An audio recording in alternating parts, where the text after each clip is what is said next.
भीम प्रकाश नाम का एक आदमी अपनी बीवी सरला और उसकी 3 साल का बेटा डुग्गू और बूढ़ी माँ के साथ एक गांव में रहता था। गांव का नाम रामगढ़ था। वहां के लोग अपना गुजारा खेती बाड़ी करके किया करते थे। भीम प्रकाश की इस गांव में एक छोटी सी जमीन थी जिस पर वह सब्जियों की खेती किया करता था और फिर उन सब्जियों को बाजार में बेच दिया करता था। इस बार भीम ने आलू की फसल लगाई थी।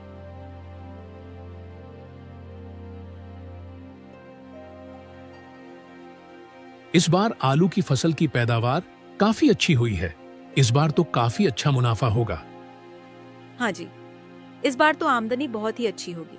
बस हमें जल्दी से फसल की कटाई का काम भी कुछ दिन में शुरू कर देना चाहिए। इस बार जब पैसे आएंगे तो सबसे पहले हम अपनी छत की मरम्मत करवाएंगे। बारिश में बहुत परेशानी होती है। हमारे छत से पानी टपकता है और घर में सब सामान गीले हो जाते हैं। हाँ सरला, तुम ठीक कहती हो। इस बार सबसे पहले हम अपनी छत की मरम्मत करवाएंगे। और हाँ, हमारा डुग्गू काफी दिनों से मुझसे बैडमिंटन की मांग कर रहा था। इस बार उसके लिए बैडमिंटन जरूर लेकर आऊंगा। हाँ भीम प्रकाश भाई, इस बार तो तुम्हारी सब्जियों की फसल काफी अच्छी आई है। लगता है इस बार तुमने बहुत मेहनत की है। शहर में मेरा एक जानकार है जो तुम्हारी इस फसल के लिए काफी अच्छी कीमत देगा। अगर तुम हाँ कहो तो मैं तुम्हारी उससे बात करवा सकता हूं। हाँ लखन भैया, क्यों नहीं, आप मुझे उनका नंबर दे दीजिए। ठीक है, शाम को आता हूं तुम्हारे घर। वह लोग हंसी खुशी से बातें कर ही रहे थे कि तभी अचानक तेज हवा चलने लगी। फिर जोर से बारिश होने लगी। सभी किसान अपनी फसल खेत में ही छोड़कर वहां से निकल जाते हैं। वह सोचते हैं कि थोड़ी ही देर में बारिश चली जाएगी तो दोबारा अपने काम में लग जाएंगे। ये बारिश तो बढ़ती ही जा रही है। अगर ऐसा ही चलता रहा तो हमारी सारी फसल नष्ट हो जाएगी। हे भगवान, बस यह बारिश जल्द ही खत्म हो जाए। तेज हवा चलने के बाद बरसे बादल किसानों पर आफत बनकर टूटे।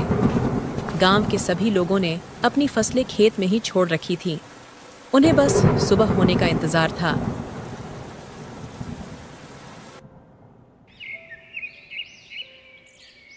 सुबह होते ही जब किसान खेत पहुंचे तो वहां का नजारा देखकर लोग दंग रह गए। वर्षा के कारण सभी गांव वाले किसानों की फसलें बर्बाद हो गई थीं।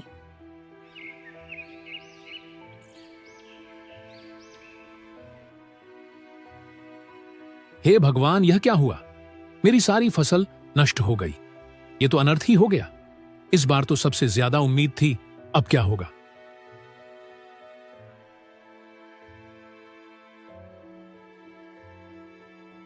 मेरी सारी फसल बर्बाद हो गई। अब हम क्या करेंगे? ये देखो, पूरे खेत में पानी भर गया है। सारी फसलें डूब गई। अब यहां कुछ नहीं बचा इस गीली जमीन के अलावा। तभी भीम की नजर उसके खेत के कुछ फसलों पर जाती है जो थोड़ी ऊंचाई पर होने के कारण बची हुई थी। भीम बची हुई आलू की फसलें इकट्ठा करके घर लौटता है।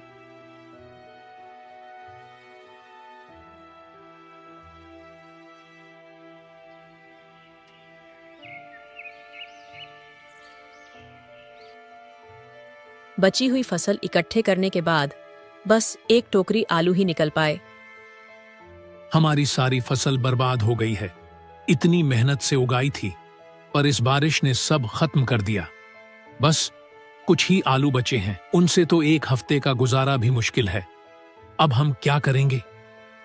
गांव के सभी किसानों का बहुत बुरा हाल है। इस बारिश ने किसानों को अंदर तक तोड़कर रख दिया है, और खासकर हम जैसे गरीब किसानों को, जिसके पास कमाई का बस एक यही जरिया है। जी, आप ज्यादा परेशान मत होइए, आप धैर्य रखिए। अगर आप ही धैर्य खो देंगे तो हमारा क्या होगा? हम कोई ना कोई हल निकाल ही लेंगे। तभी सरला को एक विचार आता है। हमारे पास जो आलू बचे हैं उनसे हम कुछ बना सकते हैं। क्यों ना हम इन्हीं आलू से समोसे बनाकर बाजार में बेचें? मुझे लगता है गांव वालों को बहुत पसंद आएंगे। थोड़ी बहुत तो आमदनी हो ही जाएगी। तुम्हारी बात सही है, लेकिन क्या इससे हमारी जरूरतें पूरी हो पाएंगी? बिल्कुल, इस समय तो बारिश का मौसम भी है और लोग गर्मा गर्म समोसे खाना पसंद करेंगे। हम एक कोशिश करके देखते हैं, शायद हमारी मेहनत रंग लाए। ठीक है, हम कल से ही समोसे बनाकर बेचने का काम शुरू करते हैं। तुम्हारे समोसे तो सच में बहुत स्वादिष्ट होते हैं। मुझे पूरा विश्वास है कि लोग इन्हें पसंद करेंगे। भीम ने अपनी पत्नी की बात मान ली। अगले दिन से ही दोनों बहुत मेहनत करते हैं और वह घर से ही समोसे बनाने का सारा सामान तैयार कर लेते हैं। भीम सामान को रेडी पर रखकर बाजार में पहुंच जाता है और समोसे बेचने लगता है। भीम के समोसे इतने खुशबूदार थे कि मात्र खुशबू से ही लोग उसके समोसे के पास खींचे चले आते हैं और समोसे खाने का लुत्फ उठाते हैं। तभी गांव का एक आदमी भीम के पास आता है। क्या बात है भैया, तुम समोसे बेचने लगे? अब खेती बाड़ी छोड़ दी है क्या? नहीं भैया, इस साल की बारिश में मेरी पूरी फसल बर्बाद हो गई। अब मेरे पास बस एक यही साधन है, बस किसी तरह इन समोसे को बेचकर घर का कुछ खर्चा निकल जाए। ऐसे ही कुछ दिन बीत जाते हैं। भीम प्रकाश के समोसे लोगों को काफी पसंद आते हैं। भीम को व्यापार में जो घाटा हुआ था, समोसों को बेचकर उसने अपने थोड़े बहुत नुकसान की भरपाई तो कर ही ली थी। भीम प्रकाश का समोसे का काम ठीक ठाक चल रहा था। थोड़ी बहुत जो भी कमाई होती वह घर के खर्चे में लग जाती थी। भीम प्रकाश को समोसे के सामान के लिए पैसों की जरूरत थी। इसी सोच में भीम बहुत परेशान था। उसे परेशान देख उसके पास गांव का एक व्यक्ति आता है।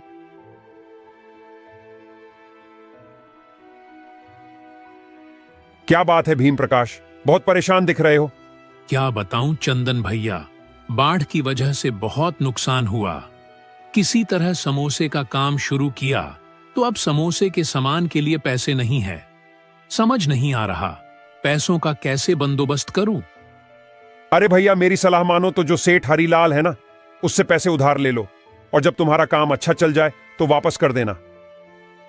भीम प्रकाश चंदन की बातचीत से सहमत हो गया और वह सेठ हरीलाल के पास पहुंच जाता है।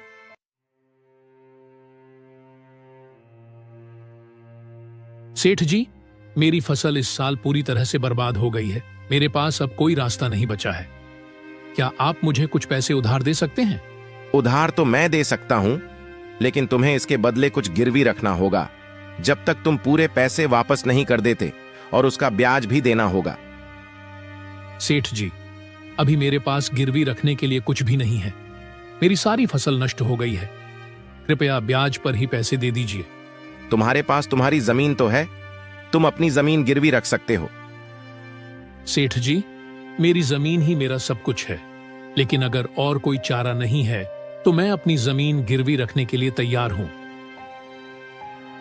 भीम ने सेठ से पैसे लेकर समोसे बनाने का सामान खरीदा और अपने व्यापार को फिर से शुरू किया।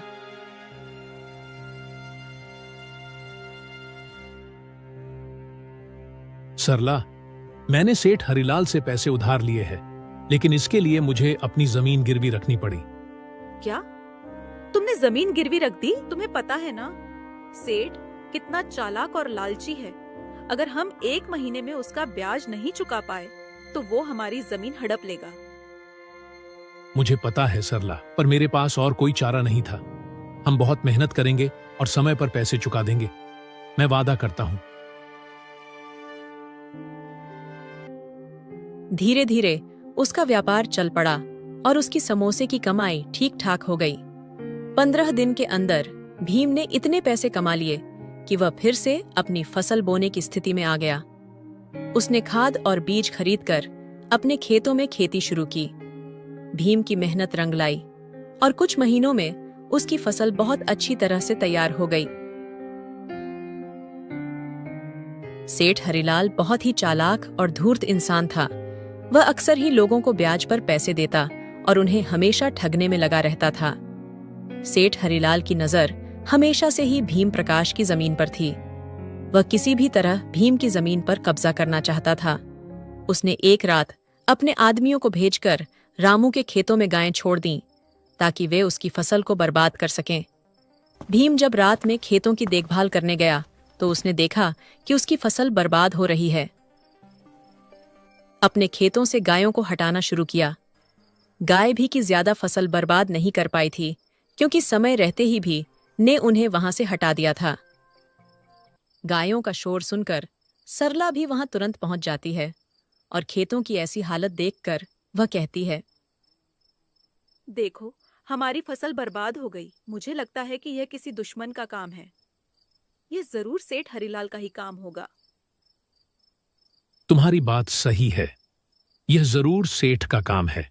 लेकिन चिंता मत करो, मैं अब अपने खेतों में ही सोऊंगा जब तक हमारी फसल पूरी तरह से तैयार नहीं हो जाती। भीम ने तय किया कि अब वह खुद अपने खेतों में ही सोएगा, ताकि वह अपनी फसल की रक्षा कर सके। अगले दिन सेठ हरिलाल को जैसे ही पता चलता है कि भीम की फसल को बर्बाद करने की उनकी यह तरकीब खराब हो गई है, तो वह नई तरकीब सोचता है। इस भीम को तो मैं मूर्ख समझ रहा था, लेकिन यह तो बहुत ही चालाक निकला। लगता है अब कोई दूसरा उपाय ही सोचना पड़ेगा। कुछ दिनों बाद एक रात सेठ हरिलाल अपने साथ मिलावटी दवाइयों की पोटली लेकर भीम के खेत में आया। वह उन जहरीली दवाइयों का छिड़काव करके भीम की फसल को बर्बाद करना चाहता था। जैसे ही हरिलाल उन जहरीली दवाइयों का फसलों पर छिड़काव करने जाता है, सरला उसे देख लेती है। सरला पहले से ही ताक में थी। उसको यह शंका थी कि जरूर हरिलाल दोबारा उनके फसलें बर्बाद करने आएगा, इसलिए वह पहले से ही हरिलाल पर नजर रखे हुए थी। यह सेठ हरिलाल सुधरने वाला नहीं है। ये फिर से आ गया। लगता है इसको सबक सिखाना ही पड़ेगा। अभी बताती हूँ इसको। सरला हरिलाल को पीछे से एक जोरदार डंडा मारती है। डंडा पड़ते ही हरिलाल तुरंत जमीन पर गिर जाता है। सरला ने शोर मचाया और गांव वालों को बुला लिया और हरिलाल के मकसद के बारे में बताया। देखो गांव वालों, सेठ हरिलाल हमारी फसल को बर्बाद करने की कोशिश कर रहा था। यह हमारी फसलों में जहरीली दवाइयां मिलाने आया था, जिससे कि हमारी फसल खराब हो जाती और हम इस हरिलाल का ब्याज नहीं दे पाते, और ब्याज ना देने के कारण यह हमारी जमीन को जब्त कर लेता। गांव वालों ने देखा कि हरिलाल के हाथ में सच में एक जहरीली दवाई की पोटली थी, जिससे वह भीम प्रकाश के फसलों को बर्बाद करना चाहता था। सेठ हरिलाल, तुम्हारी हिम्मत कैसे हुई भीम की मेहनत की फसल को बर्बाद करने की? तुम्हें शर्म आनी चाहिए। सेठ, तुम हमेशा से ही लोगों का फायदा उठाने की कोशिश करते हो, लेकिन आज तुम्हारी असलियत सबके सामने आ गई है। हरिलाल, हमने तुम्हें हमेशा सम्मान दिया है, लेकिन तुमने हमारे भरोसे का गलत फायदा उठाया। हम सब जानते हैं कि भीम कितना मेहनती है। तुम जैसे लालची आदमी को गांव में रहने का हक नहीं है। मैं माफी चाहता हूं गांव वालों, मैंने लालच में आकर बहुत बड़ी गलती की। भीम प्रकाश, मुझे माफ कर दो, मैं थोड़ा लालच में आ गया था। मैं वादा करता हूं कि अब से मैं ऐसा कभी नहीं करूंगा। सेठ जी, आपकी माफी का हमें कोई भरोसा नहीं। हमें अपनी मेहनत और ईमानदारी पर भरोसा है। आपसे अब कभी उधार नहीं लेंगे और न ही आपकी किसी चालाकी का शिकार बनेंगे। अब गांव वालों के सामने हरिलाल सच्चाई आ गई। हरिलाल को गांव वालों के सामने बहुत शर्मिंदा होना पड़ा और वह सर झुकाए चुपचाप वहां से चला गया।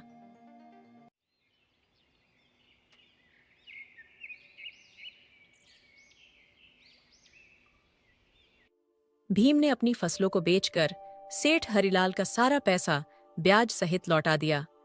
इस तरह भीम की मेहनत और सच्चाई ने उसे उसकी जमीन वापस दिलाई और उसने अपने परिवार के साथ खुशहाल जीवन बिताया। सेठ हरिलाल की लालच और चालाकी के बावजूद भीम ने अपनी मेहनत और ईमानदारी से जीत हासिल की।